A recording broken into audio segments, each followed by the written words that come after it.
पांचों हो एक और नई मानवा को लेकर। तो बिना देरी के सीधा स्टोरी में चलते हैं, जहां स्टोरी की स्टार्टिंग में हम देख रहे होते हैं इनको, जिसका नाम है लिविंग बुद्धा मास्टर मूसान। जहां पर मास्टर मूसान बोल रहे होते हैं कि क्या तुम्हें जो है वी योनू के बारे में जानना है। उनके सामने बैठा हुआ बंदा बोलता है हाँ आपने सही कहा, मैं जो है उनसे रिलेटेड डॉक्यूमेंट जमा कर रहा हूँ। जहाँ पर मास्टर मूसान बोलता है वी योनू, मार्शल सुवेनियर वी योनू, वो एक बहुत ही बिनेवलेंट मैन थे, शायद बुद्धा ने उन्हें जो है यहाँ पर सेंड किया था। जहाँ पर ये बंदा बोल रहा होता है कि जैसे मैंने सोचा था वो बिल्कुल वैसे ही है, तो उनकी एवरीडे लाइफ कैसी है। जहाँ पर मास्टर मूसान अभी कांप रहे होते हैं, बोलते हैं उसकी डेली बिहेवियर, वो यूजुअल अपीयरेंस, यार मैं ये नहीं कर सकता। और यहाँ पर तुम समझो ये एक शाओलिंग मॉन्क है जो गालियां नहीं देते और ये गाली दे रहे हैं, तो समझ जाओ कितने ज्यादा गुस्से में। जिसे देखकर भाई ये बंदा भी शौक में है कि आखिर ये गाली कैसे दे रहे हैं। जहाँ आगे हम देखते हैं यू बाई पेंग क्लैन को, जिसके बाहर इसे फेंक दिया गया है। या ये है सुप्रीम एल्डर ऑफ यू बाई पेंग क्लैन, पेंग डूगेक, जो चिल्ला रहे होता है वी योनू ये वी योनू वो, आखिर तू वी योनू के बारे में पूछ ही क्यों रहा है और यहाँ पर क्यों आया, निकल जाए यहाँ से।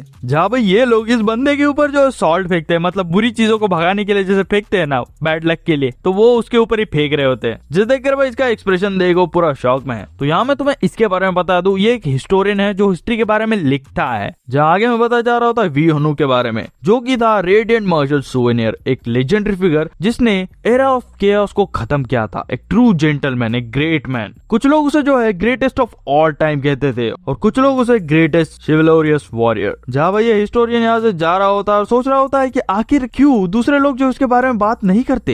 मैं एक हिस्टोरियन हूँ और ये मेरी ड्यूटी है कि मैं जो हिस्ट्री के बारे में लिखूं, डॉक्यूमेंट करूं। और फाइनली उसे आज रीजन पता चलने वाला है कि वी योनू के बारे में लोग बात क्यों नहीं करते। जहाँ हम जो है एक घर को देख रहे होते हैं, टूटा फूटा घर, या हम इससे मिलते हैं जो है बेगर सेक्ट का डिवाइन मैड डॉग, जो यहाँ पर बहुत ज्यादा हंस रहा है और बोल रहा होता है अच्छा तो तुझे शाओनिन और पेंग क्लैन के लोगों ने भगा दिया। हिस्टोरियन बोलता है हाँ, उनके रिस्पॉन्स जो है बिल्कुल सेम ही थे, कहीं भी मैं जा रहा हूँ वहां से मुझे भगा दिया जा रहा है। और ये मैड डॉग बोलता है ऑफ कोर्स वो वैसे रिएक्ट करेंगे। ये बंदा पूछता है क्यों? जहाँ वो बताता है क्योंकि वो आदमी एक वर्स्ट काइंड ऑफ पर्सन था। वो यहाँ वी योनू के बारे में बात कर रहा है। बाद में हम 100 साल पहले का सीन देखते हैं गोडोंग वी क्लैन का, जहाँ मिलते हैं अपने वी योनू से, अपने प्रोटैगनिस्ट से, जो यहाँ स्ट्रॉन्गेस्ट बनना चाहता है। वी योनू अभी 12 साल का है। जहाँ में स्टोरी बता जा रहे होते हैं कि एक बच्चा था जो ड्रीम करता था कि वो दुनिया का सबसे ज्यादा स्ट्रॉन्गेस्ट मार्शल आर्टिस्ट बने। वो एक मार्शल क्लैन के अंदर पैदा हुआ जिसने जो है मार्शल आर्ट सीखी और उसे पहले ही पता था कि दुनिया में सबसे ज्यादा स्ट्रॉन्गेस्ट कैसे बना जाए। और यहाँ वी योनू के बारे में पता जा रहा होता है और उसे पता था कि स्ट्रॉन्गेस्ट बनने के लिए उसे बहुत ज्यादा मेहनत करनी होगी। जहाँ पर वी योनू बोलता है तुम कितना भी ज्यादा गिफ्टेड हो, अगर तुम मेहनत नहीं करोगे तो तुम स्ट्रॉन्ग नहीं बन पाओगे। ट्रू भाई ट्रू।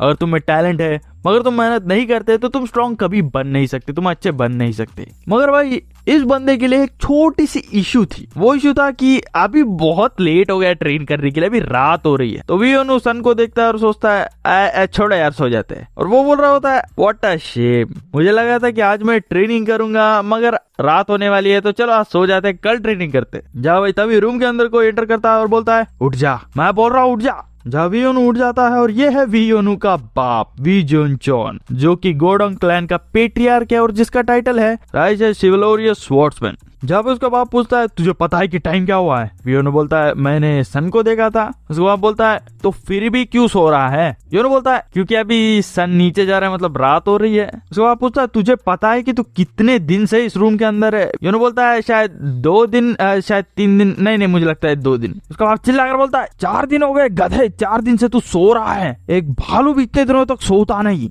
और तुझे क्या तेरी पीठ नहीं दुखती क्या? बिल्कुल भी हिल नहीं रहा है तू। योनू बोलता है इसीलिए मैं एक बार उठ जाता हूँ, हिलता हूँ थोड़ा इधर उधर। जहाँ वो इसकी बाप की सटक रही है, बहुत ज्यादा गुस्से में आ चुका है। योनू बोलता है मैं सच बताऊँ ना तो मैं ट्रेन करना चाहता था। उसको बाप पूछता है तो? योनू बोलता है मगर मैंने जब भी अपनी आंखें खोली तब रात हो रही थी, तो मैं जो है ट्रेनिंग नहीं करा, क्योंकि अगर तुम जल्दी सोओगे तो तुम सुबह जल्दी उठकर ट्रेनिंग कर सकते हो। मगर भाई ये जब भी उठता है तब रात हो रही होती है, मतलब फिर सो जाता है, ट्रेनिंग ही नहीं करता। जहाँ भाई इसका बाप गुस्से में आकर पूरा टेबल ही उठा देता है और बोलता है आज मैं तुझे फिक्स करके ही रहूंगा, और उसे पीटने लगता है। जहाँ बाद में हम इसी को देखते हैं इसके ऑफिस में, जहाँ भाई हमें एक और कैरेक्टर इंट्रोड्यूस होता है जो कि गोडोंग क्लैन का एडमिनिस्ट्रेटर है जो बांग, जो है उससे बात कर रहा होता है और पूछ रहा होता है कि आप सेकंड यंग मास्टर के बारे में टेंशन ले रहे हैं ना? वो बोलता है हाँ। तो जो बांग बोलता है टेंशन मत लीजिए, वो जल्दी ही मैच्योर हो जाएंगे। जहाँ पर ये बंदा बोलता है ये सब मेरी गलती है, क्योंकि ये जो है एक मार्शल जर्नी पे निकल गया था जब वी योनू 2 साल का था। जहाँ भाई हमें जो इसकी फैमिली दिखाई जाती है, या ये है है इसकी वाइफ मेट्रियार्क ऑफ कुडोंग वी क्लैन हांगसाहा, उसका बड़ा बेटा वी सन हो, उसका छोटा बेटा वी योनू, उसका अनबॉर्न चाइल्ड वी सॉरियन। और उसकी बीवी को देखकर मैं सिर्फ एक ही बात बोलना चाहूंगा, नहीं बहने ये नहीं बोल सकती इसके ऊपर तो, नहीं ये गलत जाएगा, नहीं बोलेंगे। जहाँ भाई जब वो इस जर्नी पे गया था तो उसे लगा था कि शायद ये जर्नी 2 साल तक टिकेगी, मतलब 2 साल वो जर्नी करेगा वापस आ जाएगा, मगर वो कुछ इंसिडेंट्स में फंस गया जिसकी वजह से उसे 8 साल लग गए रिटर्न आने के लिए। और इन 8 सालों में जो है बहुत कुछ चेंज हो गया था। उसे जो है राइचेस चिवलोरियस स्वॉर्ड्समैन का टाइटल मिला था, मगर जब वो लौटा था तो तब उसकी जो जेंटल वाइफ थी वो जो है एक टाइगर बन चुकी थी। और सबसे बड़ी चीज जो चेंज हुई, उसका जो बिलवड सन था वो एक लेजी स्लॉथ बन गया, मतलब अपना वी योनू एक लेजी पर्सन बन गया। जहाँ भाई इसके पसीने छूट रहे होते हैं, जहाँ भाई अब भी वो टेंशन ले रहा होता है और ये बंदा बोलता है पक्का कोई ना कोई रास्ता होगा। तभी वो पूछता है कौन सा रास्ता। एडमिनिस्ट्रेटर बोलता है आप भूल गए क्या, वो वापिस आने वाला है। ये बंदा पूछता है वो कौन, राइट। एडमिनिस्ट्रेटर बोलता है हाँ 3 साल बाद वो फाइनली एकेडमी से वापिस आने वाला है। पेट्रियार्क बोलता है हाँ वी योनू वो बच्चा सिर्फ एक ही बंदे से डरता है। जहाँ भाई वी योनू के पीछे कोई है जिससे सेंस करके ही इसे डर लग रहा है। वो पलटता है और वो देखता है उसका बड़ा भाई वी सन हो, जिसे देखकर ये घबरा रहा है। उसका भाई पूछता है कितनी देर से सो रहा है बे तू। योनू बोलता है तू कब आया वापस। सानो बोलता है मैंने तुझसे पहले पूछा था। योनू बोलता है सानो यार उसे गुस्से से देख रहा होता है और योनू बोलता है नहीं तुम जैसा सोच रहे हो वैसा बिल्कुल भी नहीं है। मैंने सुबह ही ट्रेनिंग की थी और मैंने बहुत ज्यादा हार्ड ट्रेनिंग की, इसलिए मैं थोड़ा नैप ले रहा था। जहाँ पे सानो बोलता है तूने ट्रेनिंग की। योनू बोलता है हाँ। सानो बोलता है जा फिर एक टेक्निक यूज कर और उस कैंडल को आधा काट, देखते हैं तू कितना ज्यादा इंप्रूव हुआ है 3 सालों में। जहाँ भाई योनू स्वॉर्ड को उठाता है और सानो बोल रहा होता है क्या कर रहा है जल्दी कर। योनू बोल रहा होता है मतलब ये इंडोर से तो शायद डेंजरस हो सकता है। सानो बोलता है उसकी चिंता मत कर और जो बोला वो कर जल्दी। जहाँ भाई वी योनू उस स्वॉर्ड को यूज करके एक मार्शल आर्ट टेक्निक परफॉर्म करता है और उसे देखकर सानू भी थोड़ा हैरान है। जहाँ पर वी योनू यहाँ पर सोरिंग ड्रैगन टेक्निक को यूज करता है और उस कैंडल को घंटा कुछ नहीं कर सकता, कटा ही नहीं, कुछ हुआ ही नहीं। और ये भाई इसकी अभी लगने वाली है, एक्सप्रेशन देखो। जहाँ भाई सानू बोलता है 3 साल हो गए, 3 साल इनफ होते हैं एक स्वॉर्ड टेक्निक को मास्टर करने के लिए, मगर तू तो और भी ज्यादा बेकार हो गए। जहाँ भाई आगे हम जो है डिनर टेबल का सीन देखते हैं, जहाँ भाई वी योनू का बाप उसके भाई से बात कर रहा होता है और पूछ रहा होता है कि तेरी एकेडमी लाइफ कैसी थी। उसका भाई बोलता है मेरी एकेडमी लाइफ अच्छी थी और मैं बहुत अच्छे से ट्रेन कर रहा हूँ ताकि मैं जो है अपने आप को इम्प्रूव कर सकूं। जिससे सुनकर भाई ये बहुत ज्यादा खुश होता है और बोलता है तुमने मेरे एब्सेंस में बहुत ज्यादा सफर किया। सानू बोलता है मुझसे ज्यादा तो आपने सफर किया होगा, आप इतनी बड़ी जर्नी पे जो गए थे। जब उसका बाप पूछता है कि कोई और इश्यू है क्या, और तभी सानू बोलता है एक इश्यू है। उसकी माँ पूछती है क्या। सानू बोलता है वो इश्यू है योनहू। और भाई इसका एक्सप्रेशन देखो, पूरा शॉक में। जहाँ पर सानू बोलता है मुझे लगता है कि योनहू को भी मेरे मार्शल एकेडमी में जाना चाहिए। और भाई फट गया बंदा, भाई इसकी फट गई, सुन के ही फट गई। देखो कैसा एक्सप्रेशन कर रहा है, तो बिल्कुल भी नहीं लगा था कि ऐसा होगा। जहाँ नैरेटर हमें बता रहा होता है कि वही टाइम था, उसी मोमेंट पे ही ग्रेट हिस्ट्री चालू हो गई थी। जहाँ भाई हमें ये बेगर सेक्ट का मैड डॉग दिखाया जा रहा होता है और वो बोल रहा होता है कि वी योनू का नाम सुनकर ही मास्टर मूसान और पेंग यांग बहुत ज्यादा गुस्से में आ जाते हैं। और नरेटर आगे हमें बता रहा होता है कि उस टाइम पे किसी ने भी इमेजिन नहीं किया था कि ये लेजी बच्चा एक दिन दुनिया को हिला देगा। और यहाँ हम वी योनू को ही देख रहे होते हैं जो अपने भाई के साथ जो एकेडमी की तरफ जा रहा होता है, जहाँ भाई उसकी फैमिली थोड़ा बहुत अपसेट है। उसकी छोटी बहन रो रही होती है, बोल रही होती है कि मत जाओ। उसका बाप खुशी से हंस रहा है, बोल रहा है कि इम्प्रूव होकर ही वापिस आना। उसकी माँ बोल रही है अपना ख्याल रखना, मगर कोई भी उसे रोक नहीं रहे है। जनरेटर हमें बता रहा होता है ये जर्नी बहुत ज्यादा स्मूथ थी, मगर सिर्फ वी सानहो के लिए, क्योंकि वी योनू को घोड़ा चलाना नहीं आता। जहाँ भाई वो उससे पूछता है और कितने दिन बाकी है। सानू बोलता है और 10 दिन बाकी है, जिसे सुनकर ये हैरान है। और सानू बोल रहा होता है कि हम 5 दिन में पहुंच जाते अगर तुझे घुड़सवारी आती थी तो। जहाँ योनू बोलता है मैंने तुझे बोला था ना, मैंने कभी हॉर्स राइडिंग नहीं की। सानू बोलता है मैं तुझे ब्लेम नहीं कर रहा था। योनू बोलता है तू कर रहा है। सानू बोलता है थोड़ा रेस्ट कर लेते हैं, तूने देखा ना वो कितना ज्यादा बड़ा हिल है और मेरा पिछवाड़ा और बैक बहुत ज्यादा दुख रहा है, तो थोड़ा रेस्ट कर लेते हैं। और वहां देख लोग पहले ही वहां पर रेस्ट कर रहे हैं, जिसे देखकर ही ये थोड़ा शॉक में है। जहाँ भाई सानू उनकी तरफ जाने लगता है, योनू पूछता है आखिर तू क्या कर रहा है। सानू बोलता है हम बहुत ज्यादा लेट है, वो पहले ही मर चुके हैं। जहाँ वो इनको देखकर इसे बहुत ज्यादा डर लग रहा है। जहाँ सानू योनू से बोलता है कि ये देख इस टेक्निक को बोलते हैं फ्लावर इंडल्जिंग पाम। योनू बोलता है फ्लावर इंडल्जिंग पाम मतलब क्या। सानू बताने लगता है कि इस टेक्निक को पहले क्रिम्सन फ्लावर पाम बोला जाता था, मगर इस टेक्निक को एक RAPST यूज कर रहा है इविल एक्ट्स करने के लिए, जिसकी वजह से इसका नाम अभी चेंज हो चुका है और उसे हम जो है फ्लावर इंडल्जिंग पाम कह रहे हैं। जहाँ योनू पूछता है क्या RAPST मतलब तू बोल रहा है कि वो बंदा यहाँ कहीं पर है। सानू बोलता है वो बंदा वुमेन को नहीं छोड़ता, शायद वो किसी वुमेन को एम्बुश कर रहा था, इसी बीच उसे ये लोग मिले और उसने इन लोगों को मार दिया। मतलब यहाँ कहीं पर कोई वुमेन है जो अभी डेंजर में है। जहाँ भाई वो यहाँ से सीधा अभी उसे ढूंढने चला गया वियोनु को छोड़कर। वो बोल रहा होता है मैं जल्दी ही वापस आऊंगा तो यहीं पर रुकना। वियोनु चिल्ला रहा होता है मैं यहाँ पर इन कॉप्स के साथ क्या करूँ, मुझे भी लेके जा। मगर वो उसे लेके नहीं जाता और वो आजू बाजू देखता है घोड़े है और लाशें पीछे पड़ी है और बोलता है आई एम स्क्रूड। जहाँ भाई अभी शाम का टाइम हो चुका है और उसका भाई अभी भी वापस नहीं आया और वो चिल्ला रहा होता है मुझे साथ में क्यों लेके नहीं गया। और वो यहाँ पर सोचने लगता है कि क्या उसके साथ कुछ हुआ है क्या, अगर कुछ भी नहीं हुआ तो इतना ज्यादा लेट क्यों है। जहाँ भाई अभी ये घोड़ा उसके कपड़े खा रहा होता है और तभी उसे जो है जानवरों की आवाज आती है तो वो यहाँ से निकलने लगता है, क्योंकि अगर वो ज्यादा देर रुका तो वो जानवरों का खाना बन जाएगा। और तभी लाइटनिंग स्ट्राइक होती है और बारिश भी चालू हो जाती है। इस बंदे की किस्मत कितनी घटिया है देखो, मतलब ना तो उसके पास शेल्टर है ना कुछ, और अभी बारिश चालू हो गई। तो वो अपने घोड़ों के साथ जो है इस हिल को चढ़ने लगता है और वो बोल रहा होता है कि मैं उन बॉडीज को ऐसे ही नहीं छोड़ सकता, क्योंकि अगर ऐसे ही छोड़ देंगे तो वो जानवरों का खाना बन जाएगा और मैं उन्हें गाड़ भी नहीं सकता क्योंकि बारिश हो रही है तो वो खुदाई नहीं कर सकता। तो उसे अब एक शेल्टर ढूंढना होगा और वो अपने घोड़ों को धक्का दे रहा होता है, मगर वो घोड़ा गुस्से में आ जाता है और योनु को ही लात मार देता है, हिल से नीचे गिरा देता है और योनु सीधा जाकर एक केव के अंदर गिरता है। उसे एक शेल्टर मिल गया पानी से बचने के लिए और वो खुश हो रहा है और उसके घोड़े भी यहाँ पर पहुंच गए। जहाँ भाई वो घोड़ों को बांधता है और बोलता है मैं उन्हें मार भी नहीं सकता यार। जहाँ उसने जो है एक मार्क भी छोड़ा है बाहर ताकि उसका भाई उसे ढूंढ सके और अभी उसे कुछ करने के लिए नहीं है तो वो सोने वाला है और वो बोलता है कि मेरे भाई के साथ कुछ भी ना हो। और वो सोचता है नहीं उसे कुछ नहीं होगा, वो स्ट्रांग है और वो पक्का ठीक होगा और सो गया। और उसके नींद में ही जो है घोड़े जो है रस्सी खोलकर भाग गए और पूरा दिन निकल गया, अगला दिन भी हो गया और वो बंदा अभी भी सो रहा है। तभी एक लाइट शाइन होती है, उसकी बॉडी फ्लोट करने लगती है और बंदा नींद में ही अभी उठा नहीं, उसकी बॉडी फ्लोट करते हुए एक दीवार के आर पार चली जाती है, तब भी वो सो रहा है। बाद में जब उसकी आंख खुलती है वो देखता है वो एक दूसरे केव के अंदर है। उसे लगता है कि शायद वो नींद में जो है केव के अंदर घुस गया है।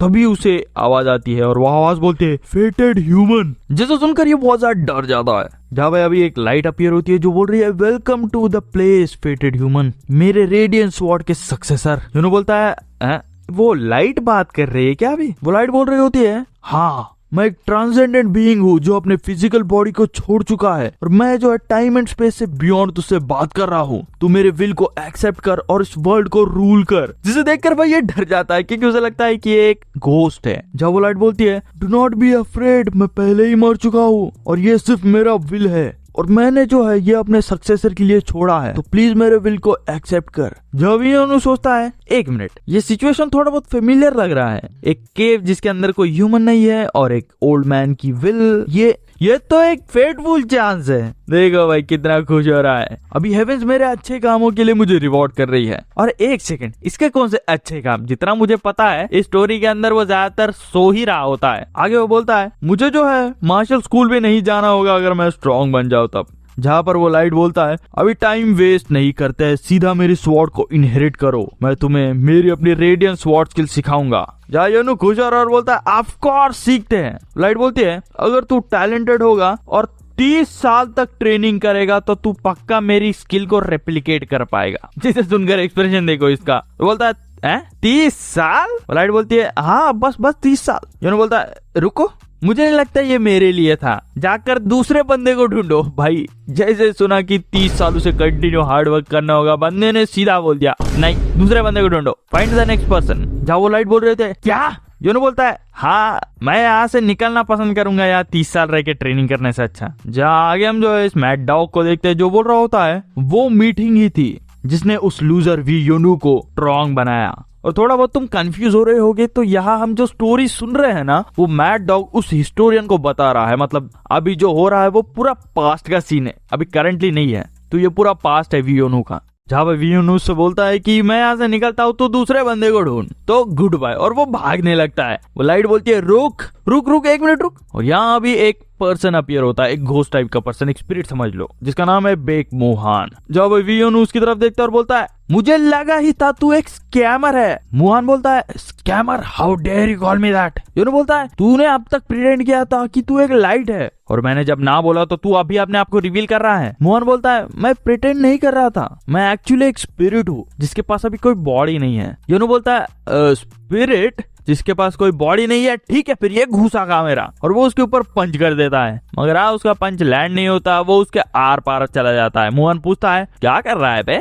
योनो बोलता है सही में तू एक घोस्ट है। और इसकी एक्सप्रेशन देखो भाई, एक्सप्रेशन देखो, डर रहा है या क्या कर रहा है ये। मोहन बोलता है घोस्ट ये एक स्पिरिट ट्रांसमिशन आर्ट्स है, जिस आर्ट को सिर्फ एक हाई लेवल मार्शल आर्टिस्ट ही यूज कर सकता है। योनो बोलता है हाँ इसका मतलब तू घोस्ट है ना। मोहन बोलता है मैंने बोला ना मैं नहीं हूँ। जहाँ आगे प्रेजेंट का सीन मैड डॉग बोल रहा होता है कि ऐसे ही वी योनो अपने मास्टर से मिला था। हिस्टोरियन पूछता है स्पिरिट ट्रांसमिशन आर्ट वैसा कुछ सही में एग्जिस्ट करता है क्या? मैड डॉग बोलता है ये एक ऐसी टेक्निक है जिसे सिर्फ हाईएस्ट लेवल मार्शल आर्टिस्ट ही यूज कर सकते हैं। हिस्टोरियन पूछता है तो आखिर ऐसा कौन सा मार्शल आर्टिस्ट है जो उसे यूज कर सकता है? मैड डॉग बोलता है तुझे स्वॉर्ड एम्परर के बारे में पता है? और हिस्टोरियन को पता है क्योंकि वो जो स्ट्रॉन्गेस्ट पर्सन था पूरी हिस्ट्री में। वो बोलता है the greatest person of the 1000 swords Baek clan, और एक ऐसा मास्टर जो पूरी मार्शल आर्ट हिस्ट्री का स्ट्रॉन्गेस्ट है। मैड डॉग बोलता है हाँ सही बोला, मैं बेक मोहन की बात कर रहा हूँ, और जिसे हम स्वॉर्ड एम्परर कहते हैं वही रेडिएंट मार्शल सुवेनियर का मास्टर है। जिसे सुनकर ये हैरान है और पूछता है कि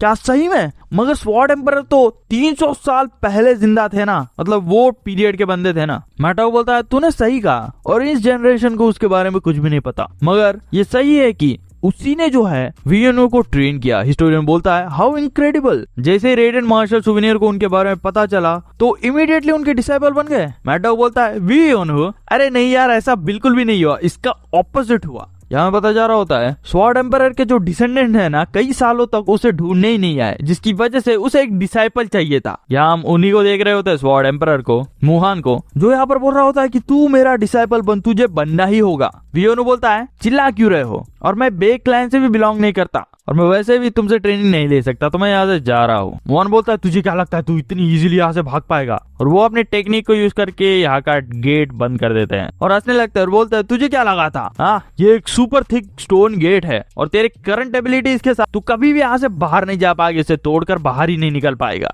पर अगर तू मेरे मार्शल आर्ट को सीखेगा तो तू इस स्टोन को आराम से काट के निकल सकता है। तो वियोनो यहाँ पर थोड़ा सोचता और बोलता है अरे यार अभी कुछ कर भी नहीं सकता, और वो अपनी स्वॉर्ड निकाल रहा होता है। मोहन बोलता है मैंने बोला ना तू करंटली अभी स्टोन का कुछ उखाड़ नहीं सकता, और यहाँ वियोनो बहुत कुछ उखाड़ सकता है क्योंकि वो अभी एक टनल खोद रहा है अपनी स्वॉर्ड से। मोहन पूछता है क्या कर रहा है तू? योनो बोलता है देख नहीं पा रहा है क्या, मैं एक गड्ढा खोद रहा हूँ। ये कितना भी ज्यादा स्ट्रांग हो मगर ये पत्थर ही है ना, मतलब ये कभी ना कभी टूटेगा अगर मैं इसे जो है मेटल से हिट करता रहूंगा, और 1 या 2 साल में तो मैं यहाँ से बाहर जरूर निकल पाऊंगा। मोहन बोलता है मतलब ये चीज तू 2 साल तक करेगा? योनो हंसने लगता है और बोलता है ये फनी है क्योंकि तू ये चीज बोल रहा है, तूने तो कहा था कि मुझे ये 30 साल तक ट्रेनिंग करना होगा उस केव के अंदर। मोहन यहाँ बहुत ज्यादा गुस्से में और सोच रहा होता है कि ये बास्टर्ड एक मैडमैन है और मैं उसे मार भी नहीं सकता। जहाँ मोहन इसे कन्विंस करने की ट्राई करता है और बोलता है थोड़ा ट्राई तो कर, एक बार तो सीख, तू बिल्कुल भी डिसअपॉइंट नहीं होगा। योनो बोलता है आई डोंट लाइक यू।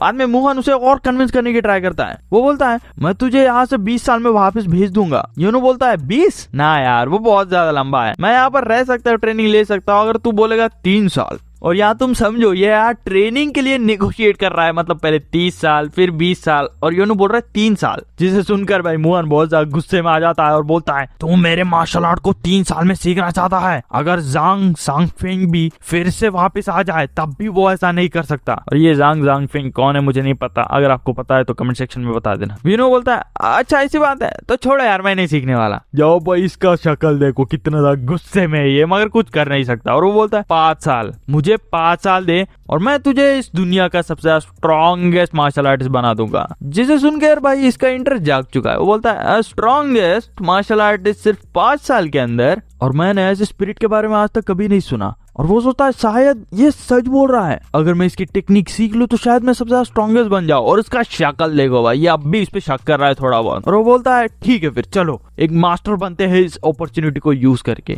और वो बोलता है ठीक है चलो ट्राई करते हैं। जहाँ आप इस प्रेजेंट में मैड डॉग इसे स्टोरी सुना रहा होता और बोलता है ऑफ कोर्स वियोनो को उस टाइम पे नहीं पता था कि उसका मास्टर जो है स्वॉर्ड एम्परर है, और स्वॉर्ड एम्परर भी बहुत ज्यादा अनलकी था क्योंकि जिस बंदे से वो मिला अपनी एंड मूवमेंट पे वो ये बंदा था, वो लेजी बंदा जो अभी भी सो रहा है। मोहन उसे उठाता और बोलता है उठ जा बास्टर्ड। योनो बोलता है अरे मैं बहुत थक चुका और तू सोता नहीं है क्या? अच्छा अच्छा, तू तो मर चुका है ना, और मैं एक ह्यूमन हूँ और ह्यूमंस को स्लीप की जरूरत है, तुझे पता है ना, तो सोने दे मुझे जा। भाई मुहान बहुत ज्यादा गुस्से में है और वो उसे सॉरी बोलता है और बोलता है चलो ट्रेन करते हैं। और वो गुस्से में इसलिए है कि इतने टाइम बाद उसे जो डिसाइपल मिला वो एक लेजी बास्टर्ड था। और यूनी यहाँ पर बोलता है ट्रेनिंग जैसे उठे वैसे ट्रेनिंग करे, रुक यार थोड़ी देर। और यहाँ में पता जा रहा होता है कि योनू पूरा दिन सोता है सिर्फ थोड़ी देर ट्रेनिंग करने के बाद। जामुआ उसे बोलने लगता है कि अगर इसी पेस में चलता रहा तो 5 साल नहीं 50 साल लग जाएंगे ट्रेनिंग पूरी करने के लिए। योनू पूछता है कोई दूसरा रास्ता नहीं है क्या इजीली ट्रेन करने के लिए? मोहन बोलता है ये इजी ही है। योनू सोच रहा होता है कि अगर ये रिपीट ना करे तो कम अनोइंग बन जाएगा। और योनू बोलता है इसीलिए मुझे एक टैलेंटेड मास्टर की जरूरत है। जिसे सुनकर भाई मोहन का शक्ल देखो बहुत ज्यादा गुस्से में है और वो उससे माफी मांग रहा है। जहाँ नैरेटर हमें बता रहा होता है कि अगर उसके पास बॉडी होती तो वो गुस्से से क्यूआई डेविएशन में चला जाता और यहीं पर बेहोश हो जाता। जहाँ मोहन सोच रहा होता है कि मैं सिर्फ अपने मार्शल आर्ट्स को पास डाउन करना चाहता हूँ, मगर वो करने के लिए मुझे ये सब सहन करना होगा। अगर मेरे पास एक बॉडी होती तो मैं इसे मार कर अपनी टेक्निक सिखाता।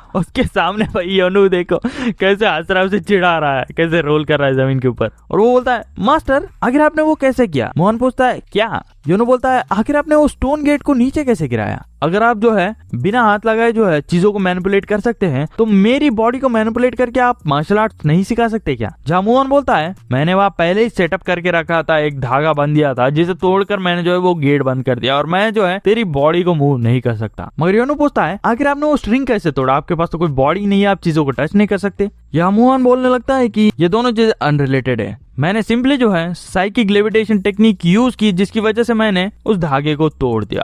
तभी उसके माइंड में कुछ क्लिक होता है और वो हंसने लगता है और वो सोचता है मैंने ये चीज पहले क्यों रियलाइज नहीं की। और वो बहुत ज्यादा खुशी से हंस रहा होता है जिसे देखकर भी योनू थोड़ा हैरान है और पूछता है क्या हुआ ओल्ड मैन, क्या पागल हो गए हो क्या? जहाँ मोहन बड़बड़ा रहा होता है और बोलता है कि मैं बहुत ज्यादा फिक्सेटेड था क्योंकि मेरे पास कोई बॉडी नहीं था। और वो बोलता है एनीवे थैंक यू, तेरी वजह से मैंने कुछ अच्छा सीख लिया। जहाँ भाई भी योनू बोल रहा था आखिर तू क्या बोल रहा है ओल्ड मैन, तभी उसके साइड से कुछ जाता है। वो नोटिस करता है और वो देखता है वो एक पत्थर है। और मोहन यहाँ पर बोल रहा होता है तेरी वजह से मैं रियलाइज कर चुका हूँ कि अगर मेरे पास बॉडी नहीं है तब भी मैं तेरे ऊपर रॉक तो फेंक ही सकता हूँ ना। भी उन्होंने अपने ही पैर के ऊपर कुल्हाड़ी मार ली। मतलब उसके मास्टर को नहीं पता था, याद नहीं था कि वो रॉक्स को फेंक सकता है। अभी उसे पता चल गया कि वो रॉक्स फेंक सकता है, चीजों को हिला सकता है। मतलब भाई इसकी वाट लगने वाली है, देखो आगे स्टोरी में इसकी कैसे वाट लगती है। और वी यहाँ पर डर के बोल रहा होता है ओ ओल्ड मैन। मोहन बोलता है अगर मैं रॉक्स को मूव कर सकता हूँ तो मैं ये भी कर सकता हूँ। जहाँ वो कई सारे पत्थरों को हवा में लेविटेट कर रहा है और वो उन्हें योनू के ऊपर फेंकने वाला। योनू बोलता है रुको रुको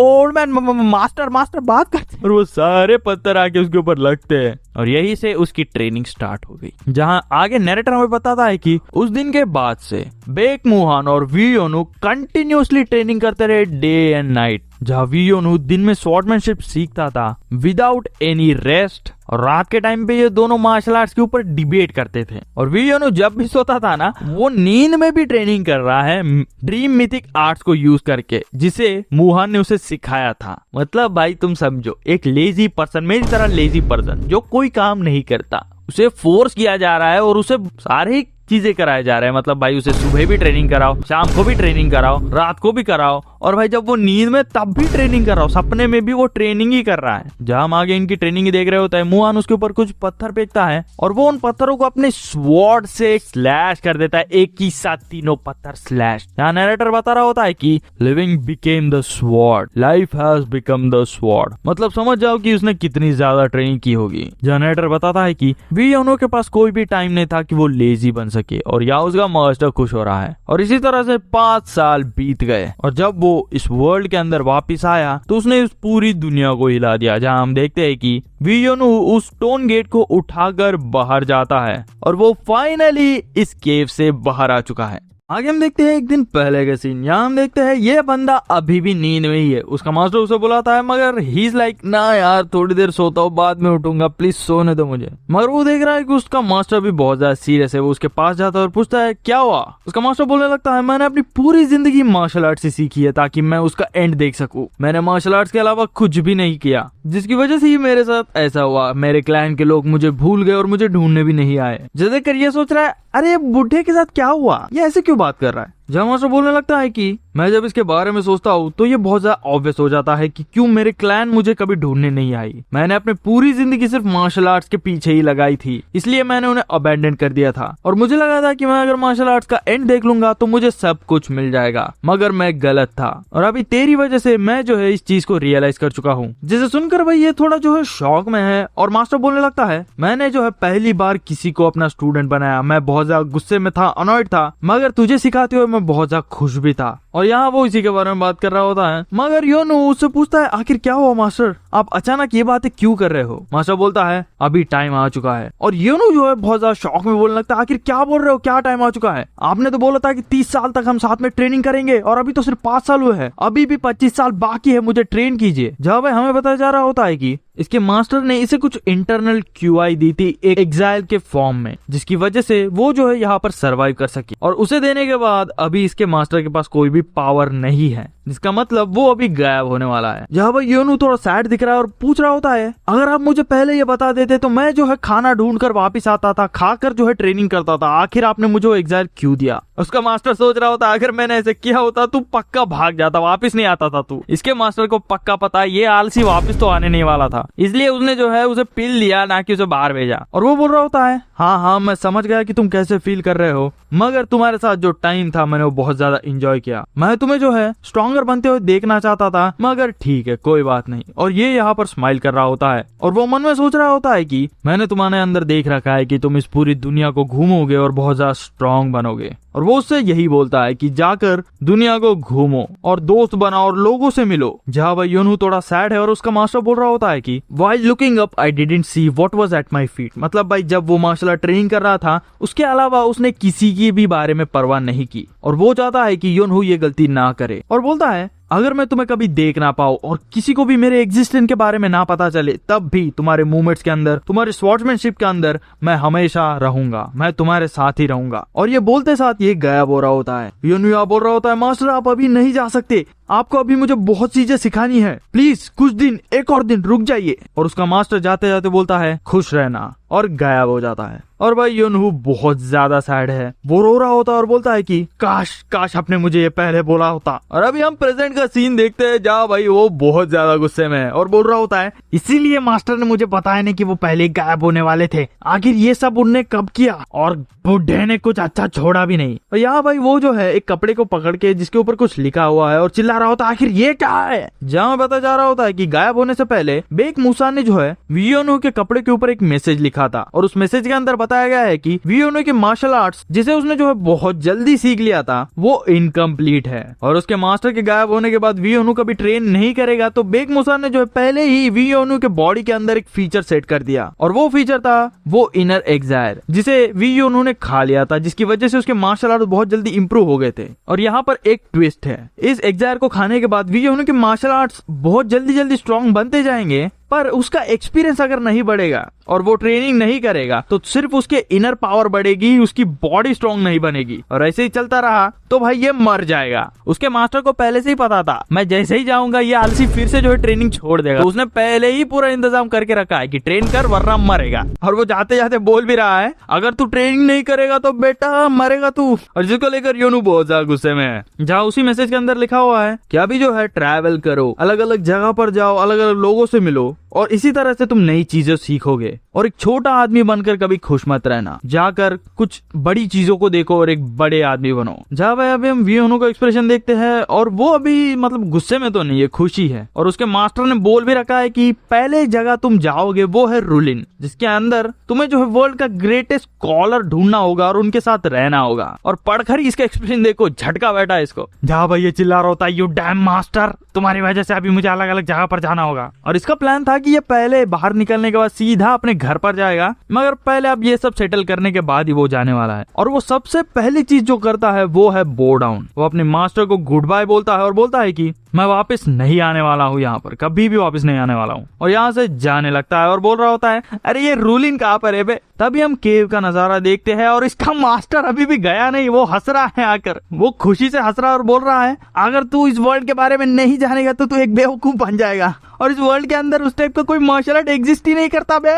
मतलब भाई अभी वी उन्होंने जो पढ़ा है ना, मतलब उसकी बॉडी एक्सप्लोड हो जाएगी, वो मर जाएगा, वो सब झूठ है, ऐसा कुछ एग्जिस्ट ही नहीं करता। और ये सब इसका प्लान था ताकि ये आलसी बनकर ना रहे। जा भाई इसका प्लान तो सक्सेसफुल हो गया और एक्सप्रेशन देखो, बुड्ढा बहुत खुश है। और जाते जाते वो योनू से बोलता है आलसी बनकर अपने टैलेंट को कभी भी वेस्ट मत करना बास्टर्ड, और तेरी वजह से मैं बहुत ज्यादा खुश था, तो थैंक यू और खुश रहना। और वो गायब हो गया। और ऐसे ही टाइम बीतता गया। आगे हम देखते हैं काइफेंग सिटी। और ये कौन है? ये गरीब, और ये है अपना प्रोटैगनिस्ट वी योनू। एकदम भिखारी लग रहा है, भूखा भिखारी। कई दिनों से बंदे ने खाना नहीं खाया। जहाँ उसके सामने एक दूसरा कैरेक्टर है जो सोच रहा होता है कि आखिर ये मम्मी कौन है। और ये है बेगर सेक्ट का ब्रांच लीडर जांग इल। जहाँ योनू बोल रहा होता है मैं यहाँ पर आया हूँ तुमसे कुछ पूछने के लिए। जांग बोलता है पैसे दे। योनू बोलता है मुझे पैसे देने होंगे। जांग बोलता है ऑफ कोर्स, इस दुनिया में कुछ भी फ्री नहीं है। ट्रू भाई ट्रू। और वो वी योनू की तरफ देख के सोच रहा होता है कि इसकी आवाज सुनकर लग रहा है कि ये 20 साल का होगा, मगर इसका शक्ल देख के लग रहा है बुढ़ा, ये 50 साल का। और मैंने अभी तक ऐसा भिखारी देखा ही नहीं। इसे देखकर लिटरली एक घोस्ट याद आ रहा है।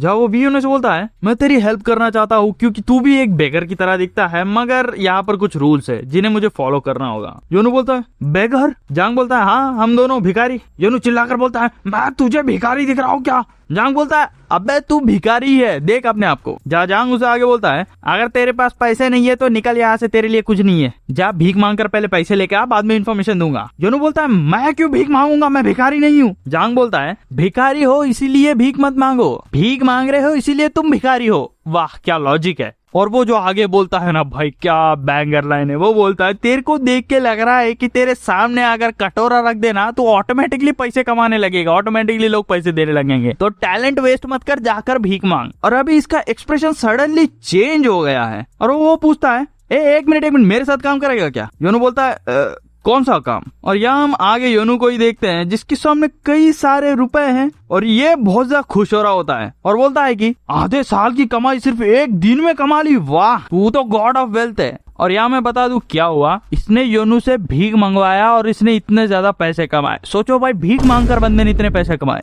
What a talent. जहाँ भाई इसकी आवाज सुनकर आजू बाजू के जो भिखारी है वो बोल रहे हैं क्या हुआ यहाँ पर? दूसरा भिखारी बोलता है अरे वहाँ पर कोई बहुत ज्यादा पथेटिक बेगर आया है और उसे बहुत ज्यादा पैसे मिले हैं। जांग उसे पूछता है तो तुझे क्या जानना है? योनू बोलता है मुझे फेमस स्कॉलर्स के लोकेशन, हॉबीज और स्पेशलिटीज के बारे में जानना है और साथ में फेमस ब्लैक स्मिथ के लोकेशंस और हॉबीज के बारे में भी पता करना है। जहाँ भाई वो जो चाहिए उसके बारे में जांग को बताता है और जांग बोल रहा होता है मैंने तुझे प्रॉमिस किया था तो मैं जो है तेरे को जरूर इन्फॉर्मेशन दूंगा, जाकर 7 दिन बाद वापस आ। जहाँ भाई योनू यहीं पर सोने लग गया। जांग बोल रहा होता है यहाँ क्यों लेटा है, जा निकल यहाँ से। योनू बोलता है मेरे पास रहने के लिए जगह नहीं है और कुछ करने के लिए भी नहीं है तो मैं यहीं पर पड़ा रहूंगा। जांग बोलता है यहाँ पर ठीक है रह ले, कोई बात नहीं। और नरेटर हमें बताता है कुछ दिनों बाद जांग अपनी उस गलती के लिए बहुत ज्यादा रिग्रेट कर रहा था। आगे हम देखते हैं कि एक बेगर आकर जांग से बोलता है ब्रांच लीडर वहाँ पर प्रॉब्लम हो चुकी है। जांग बोलता है क्या प्रॉब्लम हुआ? भिखारियों के बीच में लड़ाई हो गई है क्या? और दूसरा भिखारी बोलता है ऐसा ही लगता है। आगे में दिखाया जाता है कुछ लोग जो इन भिखारियों के ऊपर चिल्ला रहे होते हैं और बोल रहे होते हैं तुम नकली भिखारी हो, तुम्हें पता ही नहीं कि भीख कैसे मांगते हैं, तो निकलो यहाँ से। जहाँ भाई जांग और ये दूसरा भिखारी यहाँ पर आ चुके हैं और जांग बोल रहा होता है क्या हुआ यहाँ पर? और वो देखता है कुछ जिसे देखकर वो हैरान है और ये लोग बोल रहे होते हैं अबे वो देखो, अगर तुम भिखारी हो तो तुम उसकी तरह रहो, देखो उसके लेवल पर रहो। और ये भी योनू, ओहो भाई साहब, भाई इसकी ये हालत देखकर सब लोग उसके ऊपर पैसे फेंक रहे होते हैं और बोल रहे होते हैं मैंने इतना गरीब आदमी आज तक नहीं देखा। अरे यार बेचारा, ये ले भिखारी कुछ खा लेना, उसके ऊपर इतने पैसे फेंक रहे हैं। और वी योनू तो कुछ मांग भी नहीं रहा, भीख भी नहीं मांग रहा, बैठा है खाली। जिसे देखकर भाई इसकी शक्ल देखो कितना हैरान है, शौक में है। और यहाँ नरेटर बताता है कि वी योनू ने जो है बेगर वर्ल्ड के ऊपर टेक ओवर कर लिया, मतलब उसके ऊपर पूरा कब्जा कर लिया। और वी योनू बोल रहा होता है पैसा बनाना बहुत ज्यादा इजी है। अबे पैसा नहीं बना रहा है वो तो भीख है वो। और देखो भाई कैसा स्माइल कर रहा है। आगे हम देखते हैं योनू को ही, वो बोल रहा होता है प्यास लग रही है। जांग चिल्लाकर बोलता है जल्दी जाकर पानी लेके आ। योनू बोलता है अरे ये बर्तन खराब है। और जांग अपने भिखारी दोस्त को मार कर बोलता है अच्छा वाला बर्तन लेके आ, स्टूपिड बेकार। योनू बोलता है ठंडा पानी चाहिए मुझे। जांग चिल्लाकर बोलता है ठंडा पानी लेके आओ, जल्दी जाओ। मतलब भाई योनू के पूरे मजे ही है। और यहाँ पर जांग सोच रहा होता है कि मैं बेकर सेक्ट का ब्रांच लीडर हूँ, मगर मैं इसका नौकर की तरह काम कर रहा हूँ और मैं इसे बाहर भी नहीं भेज सकता। अगर मैं इसे भेज दूंगा तो हम पैसे कैसे कमाएंगे। और वो सोचता है अरे इसका इन्फॉर्मेशन कब आएगा यार, और कब मैं यहाँ से निकलूंगा। जहाँ भाई वी योनू तो फुल मजे में इससे मसाज करवा रहा है। जहाँ भाई तभी ही इन्फॉर्मेशन पहुंच गई और इसके एक्सप्रेशन देखो कितना खुश है। आहा, फाइनली इसे फ्रीडम मिल जाएगी। यहाँ योनू इन्फॉर्मेशन देखता है और पूछता है इतना ही है क्या, और तू इसके लिए पैसे मांग रहा है। जांग बोलता है क्या मतलब है तेरा, दे मुझे। जांग देखता है और बोलता है भैया साले क्या मुझे मरवाना चाहते हैं क्या, ये तो सिर्फ आधा ही है जिसे मैंने रिक्वेस्ट किया था, मुझे कुछ ना कुछ जल्दी करना होगा। योनू बोलता है अरे पैसे नहीं दिया क्या, आधा इन्फॉर्मेशन क्यों दे रहा है। और जांग सोच रहा होता है कि मुझे इन्फॉर्मेशन जल्दी लानी होगी। जहाँ जांग योनू को लेकर दूसरी जगह पर जा रहा होता है, जहाँ हम एक लेडी को देखते हैं और उसके लिप्स को देख रहे होते हैं, जो बोल रही होती है तुम्हारी हिम्मत कैसे है कि तुम यहाँ पर आए। और ये है वो लेडी जो की है हाउस सेक्ट की कैफेंग ब्रांच की लीडर गु नांग नांग। और भाई स्मैश स्मैश भाई स्मैश। बेब तुम इन्फॉर्मेशन मत दो, बस चाटने दो। जहाँ भाई जांग उसे ग्रीट कर रहा होता है और योनू उसे चिढ़ा रहा होता है, बोल रहा होता है अरे तेरी तो इज्जत ही नहीं है यार।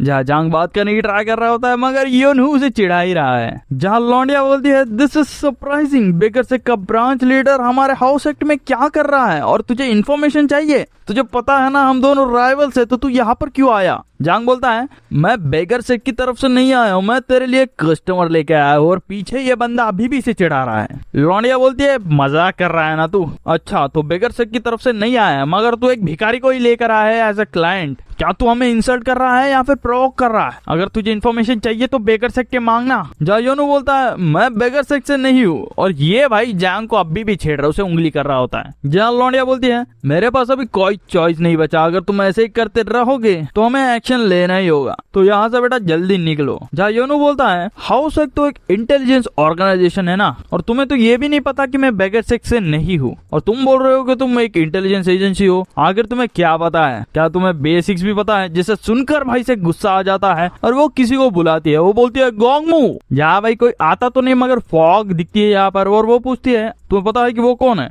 तभी एक आवाज आती है और बोलती है हमें उसके बारे में नहीं पता मगर वो बेगर सेक्ट से तो नहीं है। और भाई जिसे सुनकर भाई ये चिढ़ गई क्योंकि उसे लगा था कि वो बेगर सेक्ट से है और वो नहीं है। योनू बोलता है बोला ना तुम्हें, तो भाई चलो इन्फॉर्मेशन दो मुझे। लौंडिया बोलती है नहीं मैं तुम्हें इन्फॉर्मेशन नहीं दूंगी, निकलो यहाँ से। जहाँ भाई योनू का एक्सप्रेशन देखो, वो बोल रहा होता है कि तेरे पास बिजनेस माइंडसेट ही नहीं है, मैं तुझे पैसे देने वाला हूँ तब भी तू रिफ्यूज कर रही है, लगता है हाउस सेक्ट ज्यादा दिन टिकने नहीं वाला। जहाँ भाई ये गुस्से में बोल रही होती है कि जबान संभाल के बात कर, अगर तू ऐसे बोलते रहेगा तो तेरे हाथ पैर काट के भेज दूंगी यहाँ से। योनू बोलता है मैं गलत तो नहीं हूँ ना बुढ़े। ना भाई ना योनू, ना ना ना ना ये नहीं बोलना था, ये नहीं बोलना था। और इसे तो कुछ फर्क ही नहीं पड़ा। लौंडिया चिल्लाकर बोलती है उसे सबक सिखाओ। और भाई क्या बैड पैनल्स दिख रहे हैं, वाह वाह वाह, स्मैश भाई smash. I just want to लिक।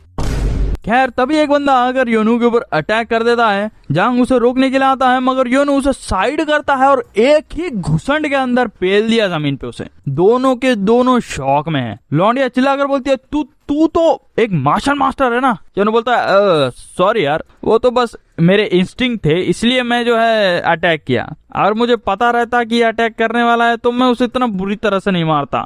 और जांग पूरा कंफ्यूज और सोच रहा होता है कि मुझे नहीं लगा था कि इसे मार्शल आर्ट्स आता होगा और मैंने नहीं सोचा था कि वो इतना ज्यादा स्ट्रॉन्ग होगा, ये तो बेसिकली एक मॉन्स्टर है। जा भाई ओनू यहाँ पर ऑरा फार्म कर रहा है और लौंडिया बोल रही होती है मुझे नहीं पता था कि आप एक प्रेस्टिजियस कस्टमर हो, आई एम सॉरी।